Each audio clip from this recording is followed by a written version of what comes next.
띠르르 안녕하십니까. 세상에 여기 서울 상암에도 말이죠. 오전부터 비가 얼마나 그냥 억수같이 퍼부어대는지 난리도 아니었습니다. 진실 추적자 사건 반장 시작합니다. 전국 곳곳에 기록적인 물폭탄이 쏟아지면서 많은 피해가 속출하고 있습니다. 충청권 그리고 남부지방 가장 난리더라고요. 자, 기상청은 내일까지 최고 200mm 이상의 강한 비가 더 내릴 거라고 하니까 부디 꼭 대비하셨으면 좋겠습니다. 오늘 출연자 소개해 올리죠. 자, 김하은 아나운서, 박지은 변호사, 박상희 한국열린사이버대 교수, 정신과 전문의 이광민 원장 나오셨습니다. 안녕하세요. 안녕하십니까. 영상부터 달립니다. 자, 충남 공주에서 부모님이 농원을 하시는데 폭우로 집안이 내려앉아 이 모양 이 꼴이 됐다고 합니다. 지자체에 여러 번 민원도 넣었다는데 하신 김대호님. 자, 충남 아산 선장면에서 쪽파 농사합니다. 첫 수확을 앞두고 하천물이 하우스를 저렇게 덮쳐버렸어요. 저희는 도대체 어떻게 해야 됩니까? 하신 김미선님. 아이고, 참. 인천 2호선입니다. 외국인들도 눈총을 계속 주는데 꿋꿋하게 임산부석 앉은 저 아저씨 제발 좀 하신 최남규님. 자, 뉴질랜드에서 30년째 삽니다. 매일 사반 챙겨봐요 하신 소피 김님, 그리고 김경애님 모두 사랑합니다. 자, 재미는 물론 의리로 함께하는 아세사반 뉴스 치르고 대한민국과 전 세계 동포 가족 여러분의 시선을 모아서 출발합니다.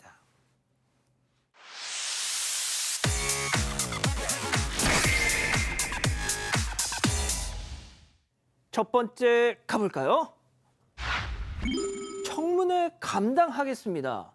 자, 북중미 월드컵 폭망이 부른 후폭풍, 대한축구협회에 대한 국회 청문회 일정이 확정됐습니다. 네, 맞습니다. 문화체육관광위원회가 오는 22일 축구협회 청문회를 개최하기로 결정했습니다. 오늘 증인과 참고인 명단도 이제 공개를 했는데요. 증인 명단에는 정몽규 전 회장과 홍명보 전 감독, 이임생 전 기술총괄 이사 등이 포함이 됐고요. 또 참고인 명단에는 손흥민 선수와 황희찬 선수, 현역 선수 2명에 박지성 K축구혁신위원회 공동위원장과 이영표 위원 등이 포함됐습니다. 홍 전 감독 선임 과정과 협회 운영 실태에 대해서 자세하게 들여다볼 예정인데요. 이런 가운데 홍명보 전 감독이 오늘 보도자료를 통해서 다시 한번 깊이 사과드린다며 이른바 미국 도피 논란에 대해서 저와 가족을 향한 협박과 신변 안전에 대한 우려가 있었고 가장으로서 가족을 지키기 위한 선택이었다고 해명했습니다. 그러면서 청문회가 열린다면 그 자리는 월드컵 결과에 대해 국민 여러분께 설명을 드리는 자리가 될 거라고 생각한다고 덧붙였습니다. 이야, 가족의 신변 안전을 위해서. 자, 그런 가운데 차기 국가대표팀 감독 하마평도 무성합니다. 맞습니다. 축구계에 따르면 벤투 전 감독이 이미 전달했다고 합니다. 나 대한민국 국가대표 감독 관심이 있다. 다시 전달했다고 하고요. 지금 K리그에서 우승을 이끌었던 거스 포엣 감독. 저 오른쪽에 있는 분. 예, 맞습니다. 대표팀 사령탑 관심이 있다라고 얘기했고 특히 지금 포르투갈을 이끌었던 이번 월드컵에서 로베르토 마르티네스 감독도 저 왼쪽에 있는 분. 맞습니다. 대한민국 대표팀에 관심이 있다라는 얘기를 전달했습니다. 그렇군요. 벌써부터 저렇게 지원자들이 많네요. 좋습니다. 다음 이어가죠. 차에 구멍이 숭숭. 충격적인 제보 영상 만나보시죠. 통화를 하며 주차된 차량 앞에 선 남성, 손에 들린 건 다름 아닌 망치. 자기야 참아. 여성이 말려봐도 주체할 수 없는 분노. 자, 천둥의 신 토르마냥 망치를 쾅. 잠시 뒤에 말이죠. 해당 차량을 확인해봤더니 앞유리고 옆유리고 모두 와장창창. 보닛 곳곳엔 저렇게 구멍이 송송. 왠지 주차 시비 때문? 네, 7월 6일 수원의 한 빌라 앞에서 일어난 일입니다. 한 남성이 주차된 차량에서 이제 전화번호를 보고 전화를 해요. 그러면서 제보자에 따르면 차주가 이렇게 전화를 했대요. 아니, 빌라 거주민도 아닌데 여기다 주차하면 어떻게 합니까? 차 빼주세요. 뭐 이런 식으로 시작이 됐어요. 맨 처음에는 좋게 말이 시작하다가 중간에 이제 막 이 말이 격해지면서 욕설이 나왔다고 합니다. 남성 어디선가 망치를 가지고 와서 유리, 보닛 다 휘두르면서 차량을 부셨고요. 제보자에 따르면 결국에는 경찰 현행범으로 체포했다고 합니다. 결국 본인만 손해잖아요. 그렇죠. 이게 지금 저 차주도 생각보다 되게 유명한 사람이었다고 합니다. 저 동네에서는. 빌라에 살지도 않는데 자꾸 주차를 딴 데다가 해놓으니까 아무래도 그 동네 사람들이 다 싫어하죠. 그러다 보니까 동네 사람들 충분히 인지를 한 상황인데 예. 그래도 아무리 그래도 그렇죠. 저런 식으로 주차를 한 차에다가 망치로 저렇게 구멍을 내버리면 아무리 화가 나도 저 피해 결국엔 다 보상해야 될 거 아닙니까? 거기다가 그러니까요. 현행범으로 체포까지 됐으니까요. 아유, 안타깝습니다. 좋습니다. 다음 이어가죠. 손님이 떠난 자리에 점점점. 제보 영상 만나보시죠. 칼국수 가게로 들어온 가족들. 자, 어린 아이를 말이죠. 다 아이용 의자에 저렇게 앉히는데 말이죠. 잠시 후에 김이 솔솔 올라오는 칼국수를 접시에 저렇게 한가득 담고 호로록 짭짭 식사 시작합니다. 자, 꼭 배불리 먹고 슬슬 칼채비하는 가족. 그런데 아이를 번쩍 안아들더니 테이블 바로 앞에서 기저귀 체인지. 아하.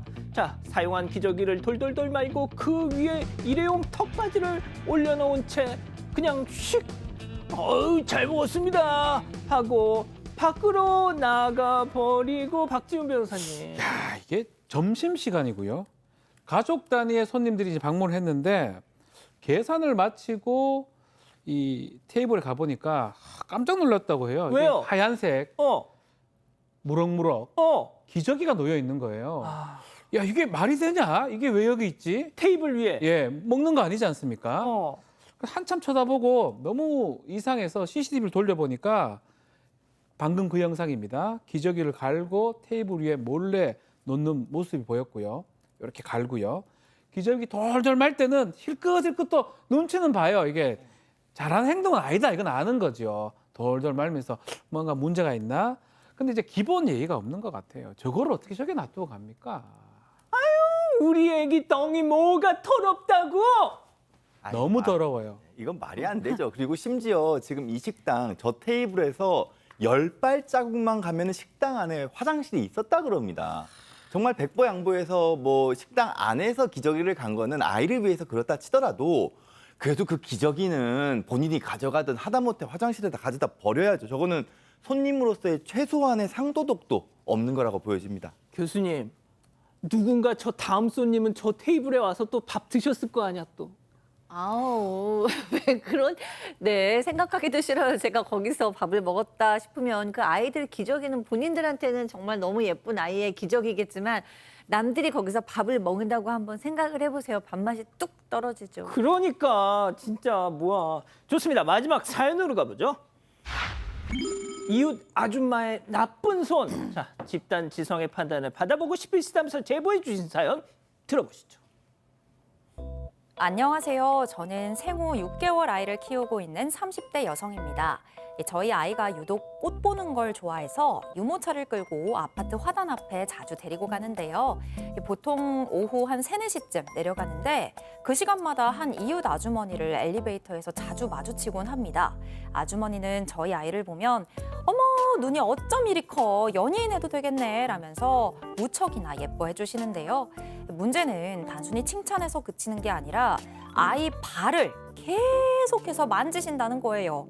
뭐 한두 번 정도는 그럴 수 있다고 생각해서 웃으며 넘겼는데 만날 때마다 발을 주물럭거리는 거 아니겠어요? 결국 제가 한마디 하고 말았는데요. 아주머니, 저희 아이 예뻐해 주시는 건 너무 감사한데 저희 아이가 아직 6개월밖에 안 돼서 면역력이 많이 약해요. 만지는 건 조금만 자제해 주시면 감사하겠습니다. 아유, 어머, 얼굴도 아니고 그냥 좀 발 조금 만진 건데 뭘. 아이, 저희가 부위랑 상관없이 신체에 접촉하는 것 자체를 조심하고 있어요, 요즘. 아니, 얘기를 좀 듣다 보니까 좀 그러네. 무슨 내가 무슨 병균을 옮긴다는 거예요? 발 조금 만진 거 가지고 무슨 뭐, 아유, 정말. 아예 막 병을 옮긴다 이런 건 아니고요.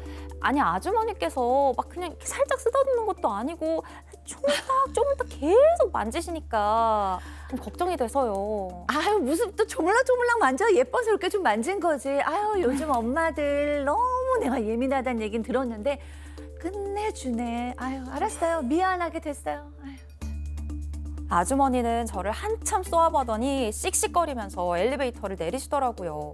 아니 원래 아이 만질 땐 부모 허락을 먼저 구하고 만지는 게 예의 아닌가요? 제가 예민한 건가요? 자, 기다리고 기다리셨던 부처 핸즈업 타임 6천여 분의 우리 가족 여러분들 채팅창에 OX로 함께 참여해 보시죠. 먼저 아줌마입니다. 진짜 요즘 것들 유난도 이런 유난이 없어. 야, 막말로 네 새끼 발보다 내 손이 더 깨끗해. 이거 왜 이래? 오다가 나 만나면 할 말 없어서 아이고 이쁘다 한 건데 진짜 이쁜 줄 아나 보네 이거. 웃겨 정말 동그라미. 좋습니다. 경험이 있으신가 봐요. 다음 사연자입니다.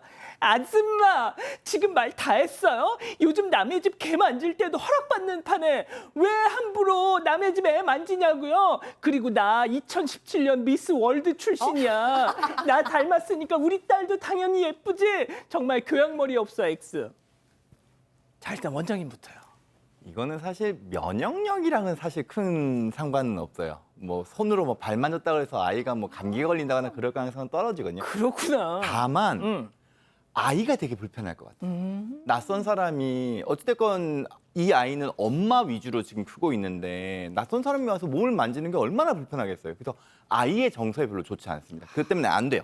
그렇군요, 박 변호사님. 이제 요즘은 이제 기본이 된 것 같아요. 접촉 같은 거는 사실 조심해야 되고 실제로 지금 뭐 연기를 하긴 했지만 아마 나이가 꽤 많으셔서 옛날 기준으로 아마 본인이 판단을 하고 그렇게 하는 것 같아요. 옛날에는 그게 뭐 허용이 될 수도 있었지만 지금은 딱 기준 딱 하나입니다. 싫다잖아요. 절대 해서는 안 됩니다. 자, 2017년 미스월드 우리 김하은 아나운서 딱 저 나이 때 딸아이를 지금 키우고 있잖아 지금. 특히 요즘에 아이가 많이 없어서 출산율이 좀 낮잖아요. 그렇다 보니까 한 번 나가면 저렇게 관심 가져주시는 맞아. 분들 되게 많아요. 근데 저는 사실 좀 봐주시고 이러면 좀 좋아하는 편인데 근데 그 본인이 싫다고 표현을 했으면 그건 존중해 주시는 게 맞다고 봤어요. 아기가 싫다고. 그러니까 그 어머니께서. 엄마가. 네. 그렇죠. 자, 교수님의 네. 이 소수 의견이 궁금하네. 네. 아니, 저희 여러 번 이런 비슷한 거 다뤘죠. 그때마다 맞아요. 저도 이제 터치를 하면 안 된다라는 간경을 의견을 이제 고수를 했는데 오늘은 제가 조금 왜 이런 표현을 들었냐면 이 어머니 보면은 이 굉장히 보통 때 선의가 가득하신 분이에요. 아이를 보면 너무 예쁘다, 연예인 시켜라, 막 이렇게 아이를 정말 예뻐하고 사실은 또 엄마 듣기 조율하고 또 과도하게 칭찬해주고 이런 어머니라. 맞아. 솔직히 네. 안 예뻐도 야우 예쁘다 해. 그렇게 해준 거죠. 막 맞아. 그리고 이제 뭐 서로 기분 좋게 다 행복하자고 하신 건데 이렇게 발 만진 것도 그 연장선일 것 같아요. 정말 내가 만져보고 싶고 이런 것보다도 아우 예뻐요 이러고 내가 이렇게 이 아이한테 좋은 마음을 가지고 있어요. 이런 표현이었을 것 같은데 이렇게 정색을 하고 뭐 면역력 이렇게 얘기하면 사실 너무 서운할 것 같고 좀 각박하다는 느낌이 듭니다. 그렇군요. 진짜. 자, 김하은 아나운서 우리 가족 여러분들은요? 사실 어머니가 조금 유난이라는 분들이 좀 더 많으신 것 같아요. 1822님과 진월빈님께서는 남의 아이는 그냥 놔두시는 게 맞긴 하다라고 말씀 주셨는데 HTL님, 미세스 홍당무님, 뭐 ZZ로 시작하는 분, 뽀뇨님 많은 분들께서 극성이다, 유난이다 말씀 주셨습니다. 아닙니다. 박 변호사님 지금 방송 보고 계신단 말이에요. 네. 그래도 요즘은 세대가 완전 바뀌었습니다. 그래. 접촉이 발도 저는 성범죄가 될 수도 있다고 보거든요. 이건 범죄는 아니지만 아주 꼼꼼하게 보면 그러니까 자, 저는 조심하라는 말씀. 조심하라는 교수님하고. 말씀이에요. 조심하라는 피해자의 뜻이 매우 중요합니다. 만약에 이게 또 할아버지면 그러니까요. 되게 조심해야 됩니다. 절대로 할아버지면 또 얘기가 달라집니다. 저는 접촉은 아예 안 하는 게 좋다 그 생각이 듭니다. 그렇군요. 그 물건 만지세요. 물건 옆에 있는 물건도 잘 함부로 만지면 안 되겠네. 만지면 안 돼요. 예, 알겠습니다. 돈 터치. 제보 메일, 제보 카톡 마구 주시고요. 금방 옵니다. 채널 고정 리모컨 돈 터치. 달까지 가자. 지금까지 본 적 없던 새로운 달로. 국내 대표 증권사 글로벌 탑티어 거래소가 함께하는 코인원으로. 코인을 넘어 금융으로. 코인원.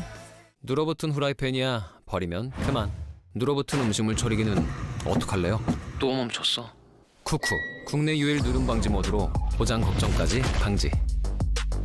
처리가 끝나면 차이가 보인다. 쿠쿠. 비타민의 가치는 흡수력. 돌파하라. 하루틴. 리포점으로 비타민의 흡수력을 높이다. 대한민국 비타민 캡틴 하루틴.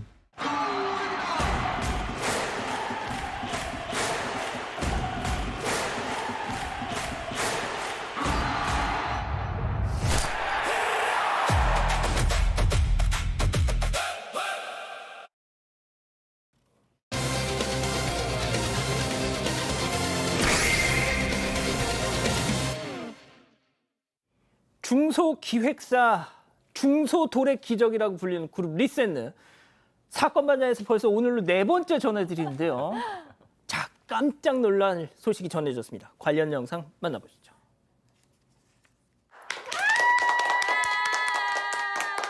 아니 우리가 이렇게 다 모자를 쓰고 인사할 생각 없었는데 이 너무 갑자기 됐잖아요. 1위가. 맞아. 우리 1등 하고 싶었잖아. 진짜 고생 많았어. 진짜 리와인도 고생 많았어. 리와인 행복의 눈물이야 진짜. 야 살면서 행복해서 몇 번 울어보겠냐?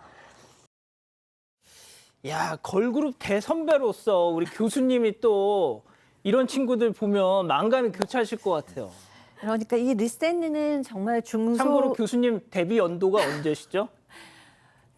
너무 옛날이네요. 네. 옛날입니다. 92년, 1992년. 3년. 예. 네. 근데 중소도래 기적으로 불려온 만큼 사실 본인들이 또 유난히 노력을 했을 거라는 생각이 들고 그래서 기쁨이 더 큰 것 같아요. 사건 반장에서도 이렇게 걸그룹을 많이 다룬 적이 있었나? 없어요. 없잖아요. 예. 네. 그만큼 지금 좀 급 떠오른 많은 사랑을 받고 있는 리센느입니다. 결국에는 음원 강자의 자리까지 올랐습니다. 어제 저녁 10시에 저렇게 잠옷 입고 모자 쓰고 완전히 화장 다 지운 상태에서 라이브 방송을 했는데 갑자기 2년 전에 데뷔할 때 곡이었대요. 러브 어택이라는 곡인데 맨 처음에는 900위로 진입해서 100위권 정도에 올라갔지만 근래 3개월 전까지는 차트 진입조차 못했던 곡인데 어제 갑자기 1위를 했다고 합니다. 그래서 너무 이제 놀라가지고 자려고 누웠다 달려왔다고 하면서 리센느의 팬클럽명 리마인 모두 리마인 덕분이다라고 정말 오열을 하면서 고마워했다고 하네요. 세상에 2년 전 발매했던 노래가 잠깐 100위권 그때 올라갔다가 확 빠졌는데 세상에 역주행을 해서 1위를 했다. 가장 핫한 그룹 리센느. 자, 그런데 불과 몇 개월 전만 해도 대중들에게 비친 모습은 이랬습니다. 체크포인트 짚어보죠. 잘 부탁드립니다. 직접 만나보시죠. 안녕하세요. 안녕하세요. 좀 도와드릴게요. 저 리센느 원인데요. 사이렌 오더 하셨을까요, 고객님? 죄송합니다. 잘 부탁드립니다. 네, 음료 주문해주세요. 안녕하세요. 저희 압니까? 좋아한답니다. 가수들이 좋아한다. 부끄럽다 근데 안녕하세요.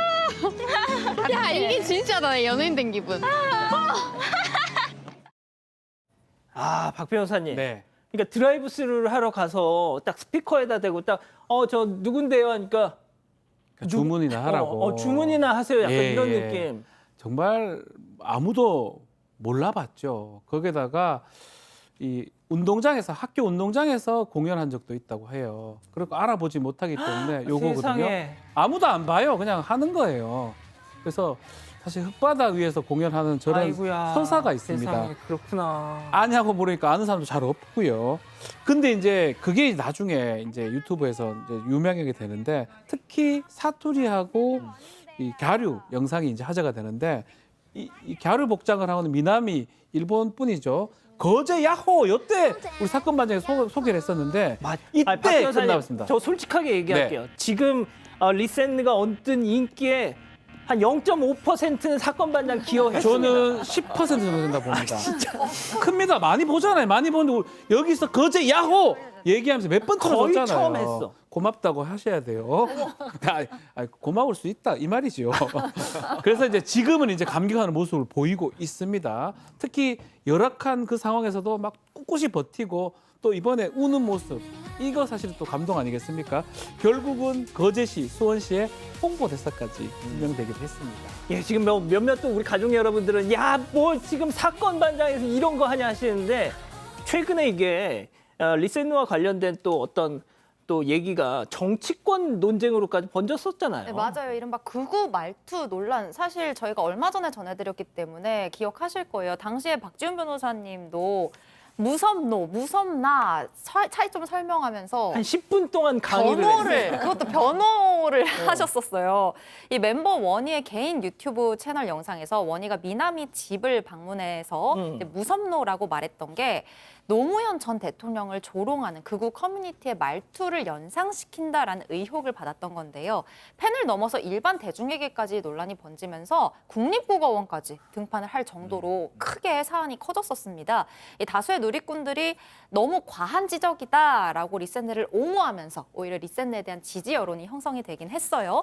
또 처음에 의혹을 제기한 PD가 참여했던 과거 프로그램에서 뭐라 하노 같은 경상도 방언 자막이 다수 등장했던 게 발견이 되면서 오히려 그 방송국 게시판에 PD 너 실수한 부분 사과해라. 방송국은 재발 방지책 마련해라 이런 글들이 올라왔고 방송국 내부에서조차 PD가 입장을 표명하고 즉시 사과하라면서 비판의 목소리를 내고 있는 상황입니다.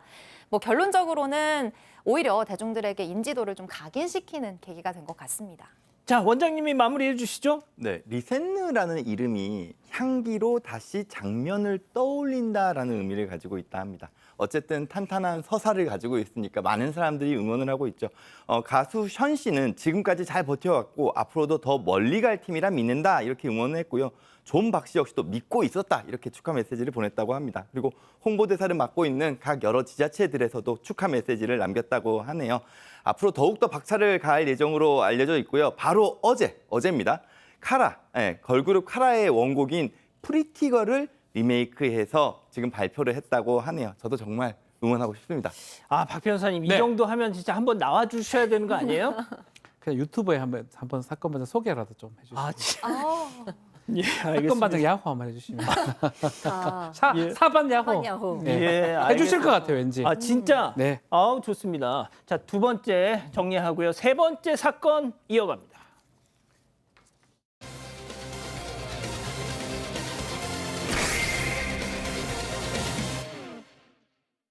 고급 외제차 딜러가 단골 고객들의 차량 대금을 가로챘다는 제보가 들어왔습니다.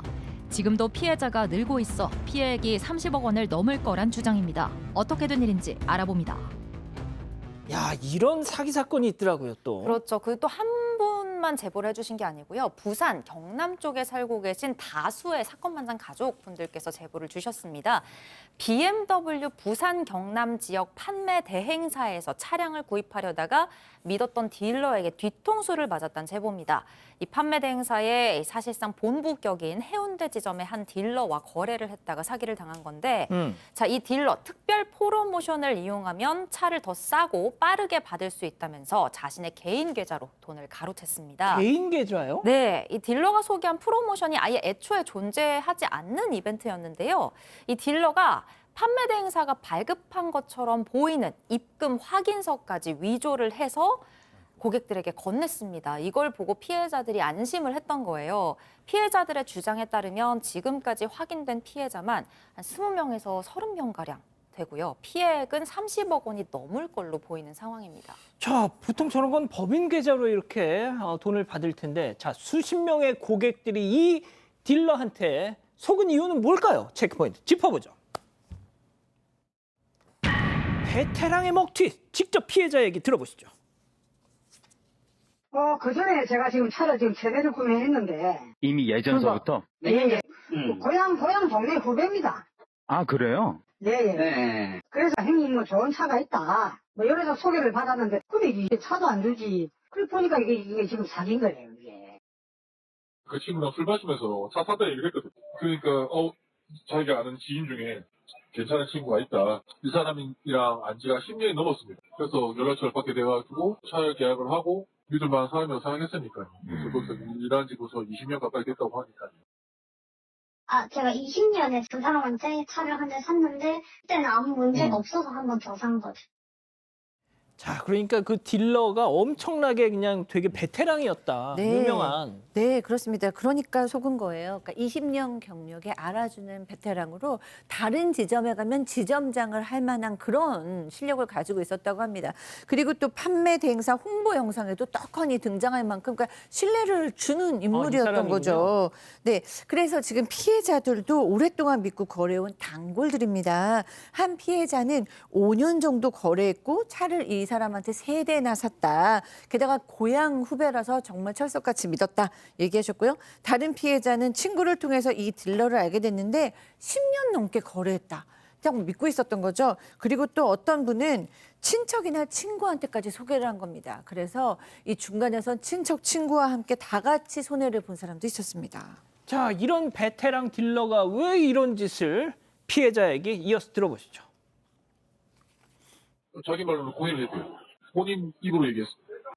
제가 볼 때는 이 사람이 어떻게든 수습을 해보고 싶어가지고 사람들 돈을 받는 즉시 다 코인으로 계속 투자하는 것 같았어요. 그래서 그 중에는 하나도 없는 것 같고. 돌려막기 하다가 더 이상 못 버티겠어가지고 지금 그런 거죠. 그래서 그 이후에 피해자들이 계속 속출하고 있어요. 지금도. 그렇습니다. 도박 아니면 코인 아니면 주식이에요.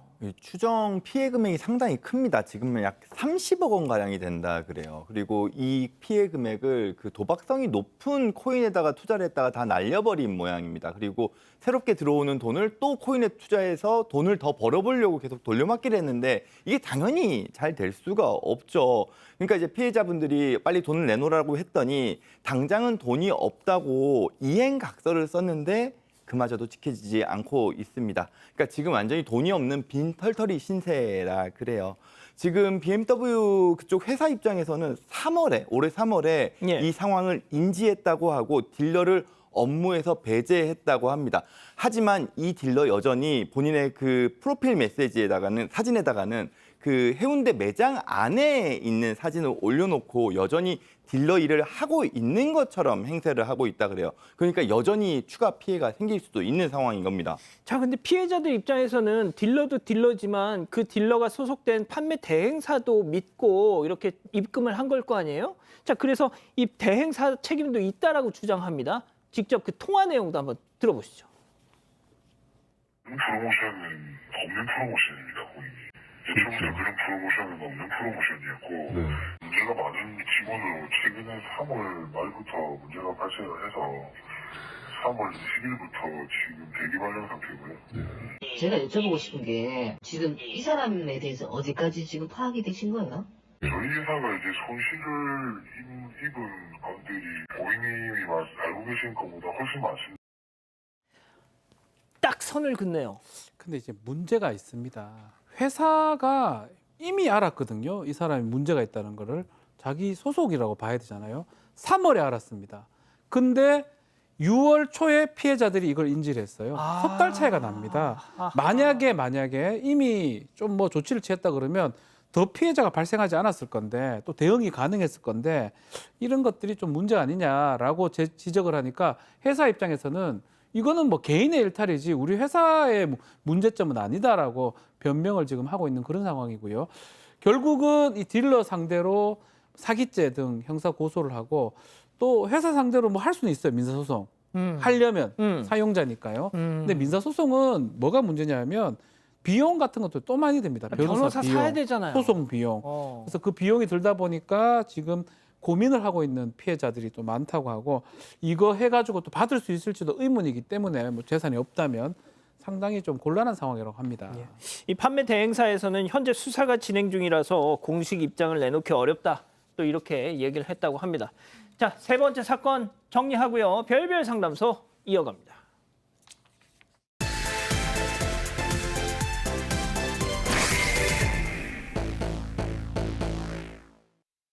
자, 가족 여러분, 오늘 이 사연도 좀 집중해 주십시오. 저도 오늘 이걸 좀 보면서 와, 세상에 이런 인간이 있구나. 자, 우연히 8순이 넘은 남편의 휴대전화를 보다가 깜짝 놀랐다는 아내분의 제보입니다. 네, 8순 넘었습니다. 동갑입니다. 남편하고 몇 해 전에 8순 잔치를 거의 같이 한 동갑 부부인데요. 남편이 이제 평소 마당발인 것 같아요. 막 동네 막 돌아다니면서 운동도 많이 하고 또 많은 사람들 만나서 이 또래보다 건강하다고 해요. 또 탁구, 게이트볼 운동 뭐 이런 모임도 상당히 많이 했다고 합니다. 이 남편은 젊을 때부터 이런 행동을 했는데 이 제보자는 사람 만나는 걸 별로 안 좋아해서 잘 안 나갔다라고 합니다. 이제 사실은 근데 문제는 얼마 전에 남편 휴대전화를 보다가 웬 여자 이름에 상대하고 대화하는 것을 봤다라고 합니다. 네. 근데 뭐 하도 사람들 많이 만나니까 남편이 뭐 그냥 그 중에 한 명이 보낸 거겠지라고 생각했는데 마지막으로 나눈 대화 내용이 좀 이상해서 누르고 들어가 봤다고 해요. 예. 근데 정말 상상도 못할 내용이 담겨져 있었다고 합니다. 어떤 상상도 못할 내용 직접 들어보시죠. 우연치 않게 핸드폰 보니까 오빠 나 보고 싶어 그랬더니 얘 아빠가 막 사진을 찍어서 그쪽으로 보냈더라고요. 그래서는 내가 아무 말 없이 그냥 차단시켜버리고 말았어요. 그 뒤로 엉뚱한 여자하고 또 톡을 하고 있더라고요. 너랑 같이 있었으면 너무 좋겠다. 그러니까 그 여자가 좋아 그렇게 하고 그 여자한테 야릇하게 막 문자를 이렇게 써서 보냈더라고요. 또 동영상 좀 야한 것을 보낸 것 같아요. 막 여자도 못 보고 그러는 것을 서로. 잠깐만요. 이게 지금 아까 80대라고 했잖아요. 이 아내분도 그리고 남편도. 그런데 참 이런 일이 벌어진 겁니다. 그러니까 상대 여성이 남편을 오빠라고 부르고 남편은 상대 여성의 이름을 부르면서 뭐 다정하게 대화를 이어가고 있었어요. 뭐 거기까진 문제가 없다고 봐도 너랑 같이 있고 싶다, 만지고 싶다 이런 야릇한 대화까지 계속되니까 얼마나 충격을 받으셨겠습니까? 야한 사진, 옷을 벗고 있는 동영상 링크까지 서로 주고받으면서 막 이모티콘을 보냈다고 해요. 제보자 너무 낯뜨거워서 그 사진을 눌러보거나 영상을 재생해보지도 못했다고 하는데 그 영상 속, 사진 속의 사람이 뭐 상대 여성인지 남편인지 확인하는 것조차가 겁이 났다고 합니다. 이후에 제보자는 그 상대방과의 대화를 차단해버리고 대화 내용도 그냥 삭제를 하고 남편한테 뭐 아무런 얘기도 하지를 않으셨대요. 그러니까 눈치껏 알아서 그만해라 이런 뜻이었는데 그렇죠. 그 이후로도 이 남편 다른 여자들과 몇 번을 더 그런 대화를 반복해서 너무 화가 났다고 합니다. 자, 이게 한두 번도 아니고 계속 되다 보니까 이 아내분, 제보자분 폭발하셨어요. 어이구 이놈의 영감아 이 정신 좀 차려 주책 맞게 뭐하는 짓이야 하셨답니다. 자, 그랬더니 그 남편 이랬다는 거죠. 얘기 들어보시죠. 뭐 하는 거냐. 나이가 들어가지고 이게 추한꼴로 보이느냐. 그러면서 싸웠더니 막 나를 발로 차고 죽이려고 그러더라고요. 아무것도 아닌데 뭘 그러느냐. 네가 이상한 여자니까 나를 이상하게 만든다고. 걔 나한테만 그래요. 사람들은 다 천사라고 그래요. 내 편들 되어줄 사람이 하나도 없어요. 나의 울타리가 되어준 적이 없거든요. 원장님 진짜 뭐... 이게 지금 나이 80에 이러면 이게 자녀들한테도 손주도 있을 거 아니에요. 창피한 일이고 동네 창피한 일이죠. 그러니까 일단은 제보자분이 남편을 일단 타일릅니다. 예. 아니 뭐 하는 거냐. 나이가 들어서 왜 그런 추한 꼴을 보이냐. 그러지 마라. 이렇게 말했더니 이 나이 드신 원장님 저건 젊은 사람이 그래도 추한 거잖아요. 그렇죠. 당연하죠. 근데 거기다가 오히려 그 아내를 화를 내면서 주먹질을 하기 시작합니다. 그리고 아무것도 아닌 걸 가지고 왜 나를 이상한 사람으로 몰아가냐라면서 오히려 제보자가 이상하다는 식으로 하면서 발길질을 했다 그래요. 그리고 일단은 이 여자 도대체 누구냐, 밖에서 만나는 사람이냐, 너희 둘 관계 정확하게 뭐냐. 그런데 이 남편 계속 모르는 사람이다, 나 아는 사람 아니다, 아무런 관계도 아니다라고 그냥 잡아떼기만 할 뿐이라 그래요. 아무런 관계가 아닌 사람이랑 이런 수위 높은 음담패소를 주고받는 게 말이 되냐는 거죠. 그래서 이제 이 아내분은 남편하고는 아예 대화가 되지 않는다라고 호소를 하고 계십니다. 이게 네, 이 남편 기본적으로 자제력이 엄청 떨어져 있는 것 같기는 해요. 근데 나이가 들면서 성적 욕망에 대한 통제가 더 이상 안 되는 상황이 아닌가 생각이 좀 됩니다. 자, 교수님. 저 남편이라는 사람의 폭력성 갑자기 80 넘어가면서부터 발현한 걸까요? 전혀 아니고요. 신혼 초부터 시작된 겁니다. 신혼 초부터 시부모님을 모시고 살았대요. 근데 그때부터 반찬이 이게 뭐냐, 집안꼴이 뭐냐, 내가 벌어주는 돈은 뭐에다 쓰는 거냐 라면서 네. 조금만 이제 아내가 뭐 이렇게 푸념을 하려고 그러면 주먹부터 날라왔다는 거예요. 이 제보자께서는 친정 부모님이 일찍 돌아가셔서 남편이 울타리가 돼주길 바랬는데 그런 적이 한 번도 없어서 늘 서운하고 서러웠다라고 얘기를 해요. 젊었을 때부터도 그냥 뭐 밤에도 친구들 다 데리고 와서 술상 내와라 라고 얘기하고 집에 돈이 없어도 주머니에 그냥 닥치는 대로 친구들 돈 없다 그러면 돈 주고. 네. 그리고 또 친구 보증도 서서 빚쟁이들한테 쫓긴 적도 있었다고 합니다. 진짜 제가 80년대, 90년대 드라마에서 보던 그 옛날 남자들의 그 전형이야 이게. 그렇죠. 아 근데 또 다른 사람들이랑 잘 어울리고 그것도 잘하니까 그래, 어? 밖에서는 그렇게 천사라고 그래. 불렀다고 해요. 그러니까 제보자한테만 욕하고 손찌검을 했던 건데, 그러니까 다른 사람한테 아무리 얘기를 해봐야 믿지 않을 것 같고, 거기다 자식들도 아버지가 엄마한테 이렇게 손찌검을 한다던가 이런 사실을 전혀 모르고 있었다고 합니다. 그래서 제보자 정말 소가리를 오랫동안 해오신 것 같아요. 자, 교수님 이제 좀 어떻게 하시면 좋겠어요, 이 아내분? 네, 저는 일단은 지금 아내분께서 너무 천불이 올라와서 현재는 이제 각방을 쓰고 있는데 어떻게 해야 될지 모르겠다라는 게 고민이신데, 저는 첫 번째는 노인 폭력은 더 위험합니다. 왜냐하면 뭐 바로 한 번 맞으시면 골절이나 뇌출혈 이런 것도 일어날 수 있어서 1번은 안전이라고 생각이 들어요. 이번에도 본인이 잘못해놓고도 들키니까 통제감을 잃을까 봐 도리어 창피하고 민망하다고 폭력부터 쓰는 맞아. 습관을 갖고 계시는데, 이건 절대로 폭력은 용납해서는 안 됩니다. 평생을 참아 오셨잖아요. 지금은 이제 더 이상 폭력을 당하시면 안 된다고 생각하고요. 심리적으로는 늘 밖에서 인정받고 싶은 욕구가 있고, 신체적으로는 성욕을 자극을 통해서 풀려고 하는 것 같은데, 이런 모든 것들은 어쨌든 그냥 참아줄 수는 없고 더 이상 당할 수는 없다는 생각이 듭니다. 박 변호사님, 네. 지금 이 남편이라는 사람이 누굴 만나서 부정행위를 하거나 그런 걸까지는 아닌 것 같아요. 자, 그런데 음란한 뭐 채팅 이것만으로도 이혼, 아니 물론 또 폭력도 있죠. 예. 가능하다고 봐야 돼요. 음란한 채팅도. 그러니까 이거는 가능 여부를 떠나서 무조건 해야 된다고 보지 그렇죠. 않으세요? 폭력이 저는 더 무섭다고 보거든요. 본인이 잘못했는데 오히려 적반하장으로 폭력을 행사했던 부분. 그렇기 때문에 뭐 나이가 80이든 90이든 증거들이 충분히 있다면 뭐 있다고 봐야 될 것 같고요. 이혼 소송을 하는 데는 별다른 문제가 없어 보입니다. 예. 원장님, 그러니까 자식들이 지금 손주도 있을 테고요. 80이 넘으셨으니까. 그러니까 자식들이 그런데 아직도 내가 이렇게 자기 아빠한테 예, 친부에게 얻어맞는 걸 모른다고 하시는 거 보면 이 어머님, 이 사연자가 얘기를 안 하시고 티를 안 내신 거야 이거.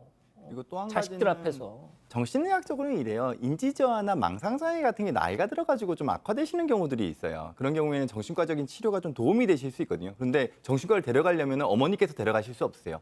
반드시 혼자 끙끙 앓지 마시고 자녀랑 같이 상의하셔가지고 해결책은 좀 찾아보셨으면 좋겠습니다. 예. 예. 별별 상담소 이렇게 정리합니다. 예. 사랑하는 사건 반장 가족 여러분, 저희는 내일도 사반 750 저녁 7시 50분에 다시 옵니다. 안녕히 계십시오.